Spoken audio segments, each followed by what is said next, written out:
Kelompok 5. Assalamualaikum warahmatullahi wabarakatuh. Salam, Om Swastiastu, salam sejahtera, dan salam sehat untuk kita semua. Perkenalkan, kami dari kelompok 5 dari kelas S1 Pariwisata Reguler A 2022. Berikut anggota kelompok kami.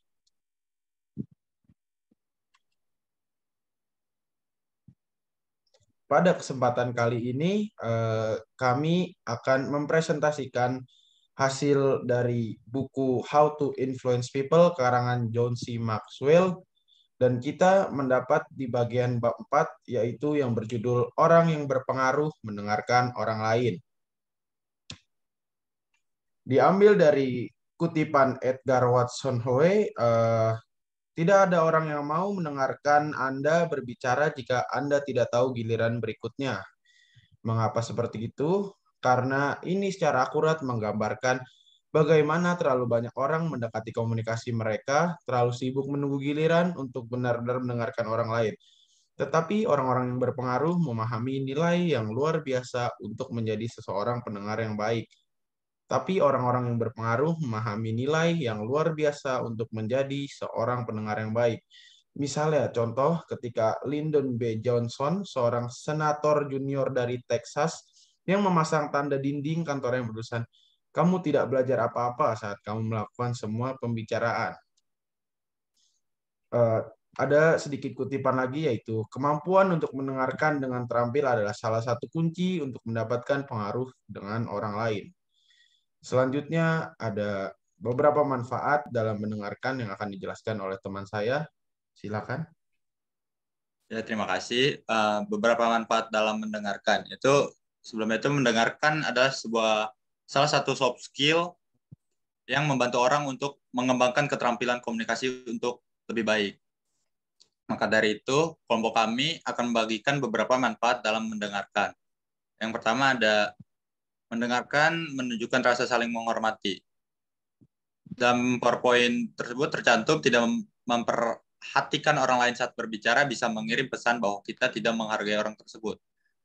Pada contohnya itu ketika guru kita menjelaskan materi dalam kelas, kita dengan mendengarkan itu sudah bisa menghargai guru kita tersebut.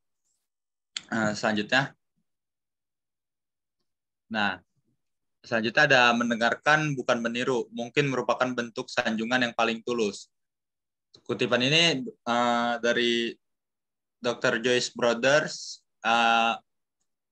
Kutipan tersebut menggambarkan ketika kita mendengarkan sebagai pendengar, mendengarkan adalah sebuah bentukan sanjungan yang paling tulus untuk menghormati pembicara.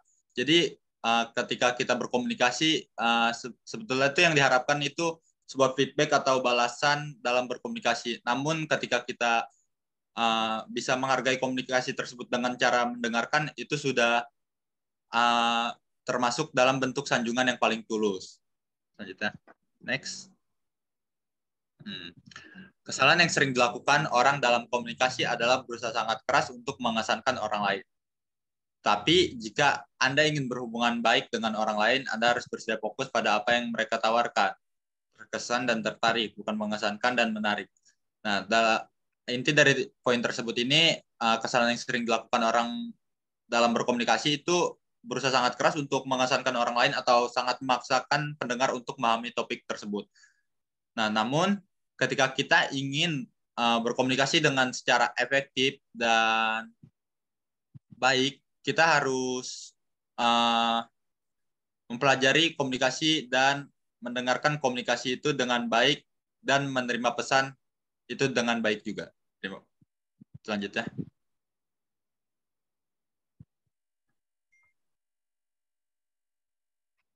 Selanjutnya di sini saya akan menjelaskan tentang mendengarkan membangun hubungan. Mendengarkan membangun hubungan ini kita dapat membangun hubungan yang sangat baik oleh orang. Artian ketika seseorang berbicara, kita harus mendengarkan dengan baik dan harus meresponnya dengan baik. Jika kita tidak mendengarkan lalu kita sering memotong-memotong pembicaraan mereka, itu otomatis si pembicara menganggap mereka tidak menghargai dia dan membuat hubungan tidak baik. Next. Mendengarkan, meningkatkan pengetahuan. Dalam artian kita sering mendengarkan orang berbicara, otomatis kita banyak mengetahui tentang apa yang mereka dapatkan. Yang mereka dapatkan belum tentu kita mendapatkannya. Makanya kita sering mendengarkan agar kita mengetahui pengetahuan. Kita meningkatkan pengetahuan tersebut. Oke, next.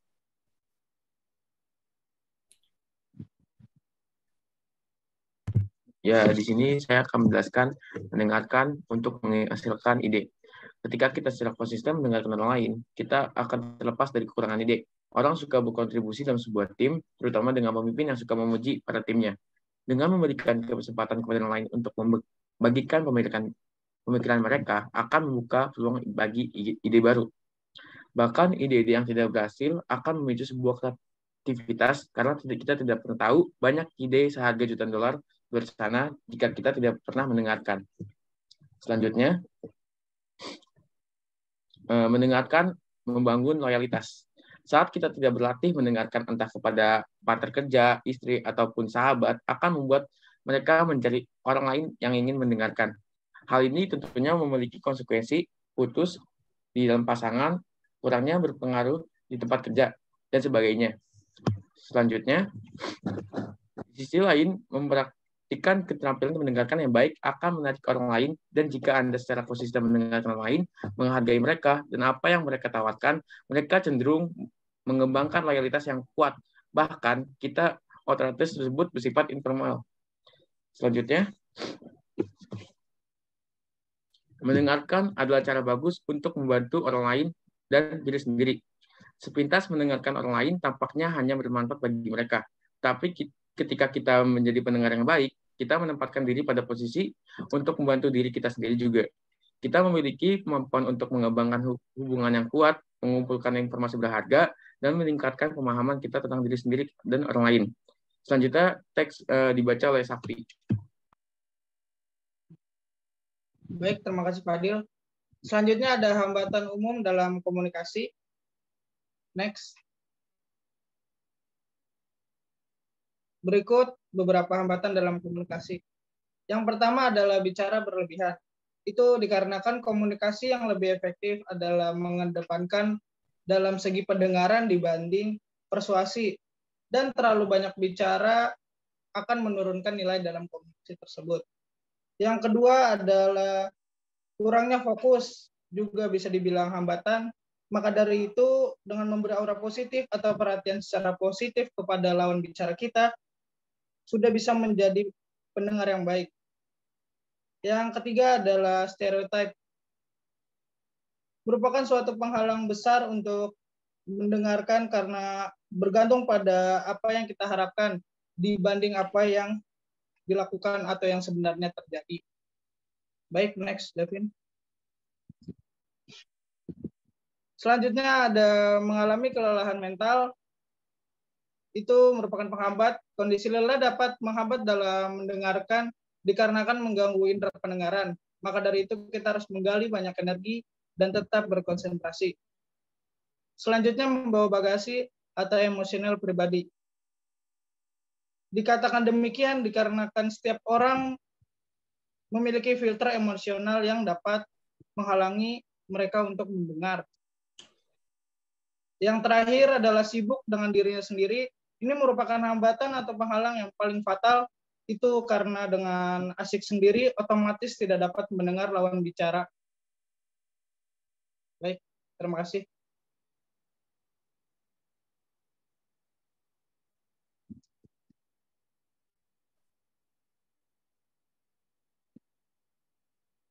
Nas, maaf Nas, nggak ada suaranya. Ya, maaf, Pak di-unmute. Terima kasih. Di sini saya akan menjelaskan cara mengembangkan kemampuan mendengar. Boleh di next.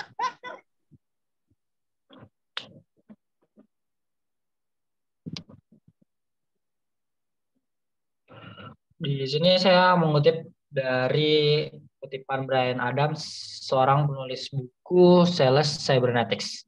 Bagaimana sih cara mengembangkan kemampuan mendengar kita? Kita pasti setuju bahwa mendengarkan itu penting. Tapi sebenarnya apa sih arti dari mendengarkan?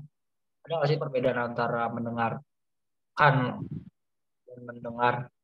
Di sini ada sebuah kasus di sebuah SMA kelas apresiasi musik, seorang guru yang bertanya pada muridnya, ada nggak sih ya anak-anak yang bisa ngejelasin apa perbedaan mendengarkan dan mendengar?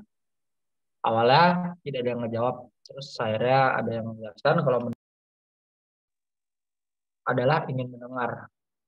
Jadi ketika kita sudah mendengarkan, di situ kita menaruh diri kita, pikiran kita, dan perasaan kita untuk mendengar orang lain. Boleh di next.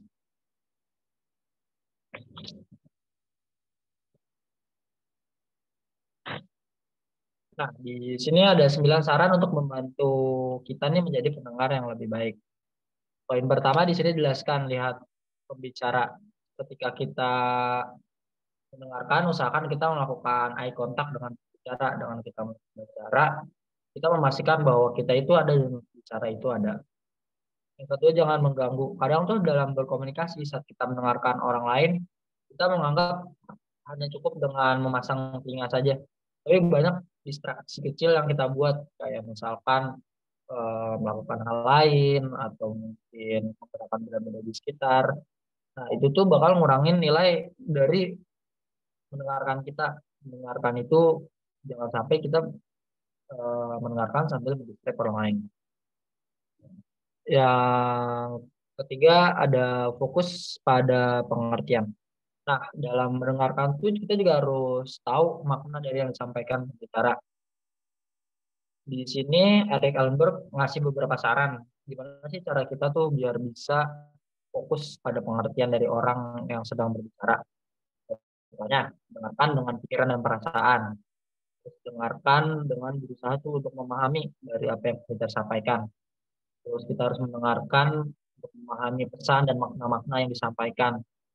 Terus juga ada isi dan pesan-pesan tersembunyi. Terus apa yang membuat mereka tertarik. Terus apa yang bikin mereka mau bicara dan enggak, itu harus diperhatikan dengan baik. Nah, poin berikutnya itu ada ditentukan kebutuhan saat ini. Ketika kita mendengarkan, pasien tuh interest kita dengan kebutuhan dari pembicara itu tuh sama.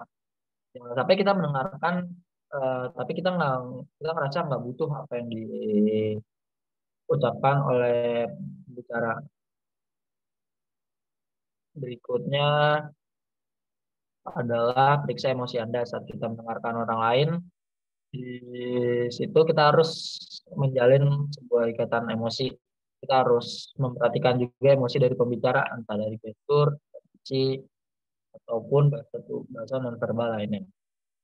Berikutnya adalah menahan penilaian Anda saat kita mendengarkan orang lain berbicara. Kadang kita akan distract dengan kayak, oh emang nih orang bisa ya kapabilitas dalam hal ini.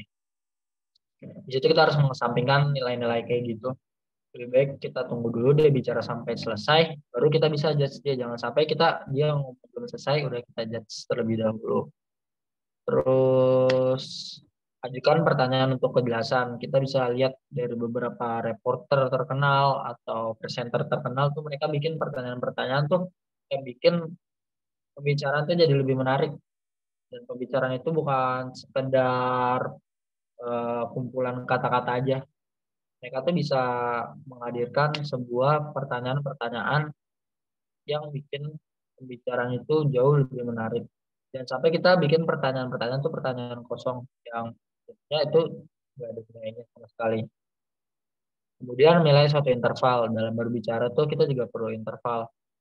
Sebagus-bagusnya kita dalam berbicara, kita perlu juga jeda atau ice breaking. Kita harus tahu kapan kita harus berhenti, kapan kita harus lanjut.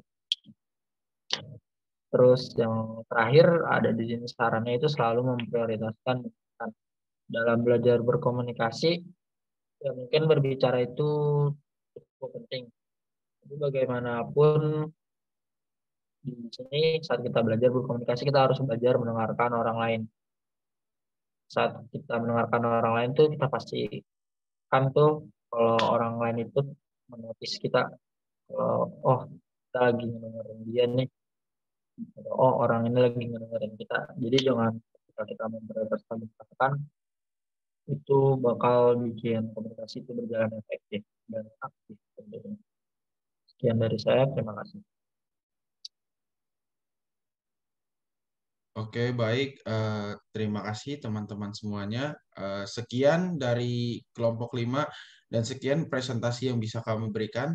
Kurang lebihnya mohon dimaafkan. Terima kasih.